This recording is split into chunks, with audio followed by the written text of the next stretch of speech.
somebody else, much like myself, who's got wears a lot of different hats, is Mr. Seth Rollins, who is not on Monday Night Raw. However, Seth Rollins has been dipping his toe in sports broadcasting. I think he did Good Morning Football. Is that the name of the NFL show? Not too long ago. And I believe today he was actually filling in for Rich Eisen on the Rich Eisen Show, which if that's an option, I got a couple days coming off that I got to be off. We get Seth in here to fill in for me. As long as it's another SR, I think I think Seth Rollins would be perfect. But the fact that it's July and he's bringing up WrestleMania, so July, it's the middle of July. Let's say WrestleMania is in April, middle of April, if not later. I don't know if they've announced the dates yet for Las Vegas. But July, August, September, October, November, December, January, February, March, April is not for another 9 months. Now, this whole thing has been very interesting and has developed a lot of theories online as to what's really going on. April, yeah, so it's almost exactly 9 months. It's Saturday, April 18th, Sunday, April 19th. Today's July 16th, so it's almost exactly July, August, September, October, November, December, January, February, March, April. It's almost exactly 9 months from right now, which feels like the sort of MCL, ACL type of timeline. Lots of theories have been running around on the internet, whether the injury at Saturday night's main event was legit, whether this is all a work, whether it's a cover-up for a different injury, whether it's just one of those things that legitimately happened. I mean, with all this speculation about Goldberg's speech getting cut off, was part of that because the Seth Rollins LA Knight segment went on shorter than it was supposed to go? Nobody really knows and nobody has the answers. And the fact that Paul Heyman shows up on Raw and says, I don't know how long Seth Rollins is going to be out, but he can have the briefcase until next June, so that's fine. So that's 11 months from now.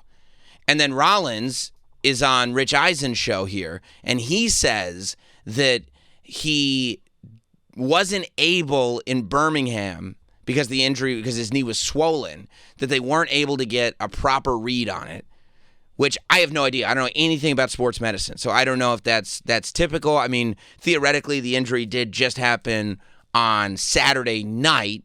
He'd be in Birmingham Monday, so I that could be typical. I have no idea. But he basically says he's going to try to get another MRI in Los Angeles where he lives within the week or next week or whatever it is. But based on what he knows of his body, he's counting down to WrestleMania. And it's one of two things. Now, it is obviously very mysterious that we're getting these sort of vague answers, but nothing specific. And that's only going to make us talk about it more, and it should make us talk about it more. And I think there's a couple of things that could be going on. This could all be legit. You know what I mean? It could just be one of those things that you move forward, and WWE has been known to pivot when they need to pivot, and we've seen great results of that with WrestleMania 40. And that could have been what we saw on Monday Night Raw. It's hard for me to believe that they would plan for Seth Rollins to not have an advertised match at SummerSlam. If this was all part of a story, it is difficult for me to believe that based on where this was all going, that Seth Rollins, between CM Punk, between Roman Reigns, between all the LA Knight, who knows, Sami Zayn, that there wouldn't be an advertised Seth Rollins match at SummerSlam. If there could be, that's hard for me to believe. It's possible, obviously. It could also be one of those things where they're kind of forecasting a longer time frame of injury, and in reality, he's going to be back sooner than WrestleMania, sooner than 9 months, sooner than 11 months, and that way the cash-in really will be a surprise. I'm hoping, regardless of what's the truth in all that, I'm hoping that, first of all, Seth's okay, right? You don't want, especially someone like Seth Rollins, but you don't want anybody to go down injured in any context. So I think we all have to kind of keep that in mind as we're wildly speculating upon what all this could be. I do hope that regardless of what the reality is behind the situation and what the reality potentially ends up being behind the situation, that it does lead to the Money in the Bank briefcase surprising us. that it does lead to, and it could, right? The fact that we don't know, and it could be intentional. Maybe they do know. Maybe it was an injury at Saturday night's main event, and maybe it is something that's going to keep him out for 9 months or 11 months or whatever it is. And maybe that's all true, but there are vagaries being floated out there because there's a benefit to every time there's a title match, every time there's a CM Punk match, every time there's a John Cena match. We can sit there and say, because we don't know concretely when Seth Rollins is coming back, he could at any point surprise us.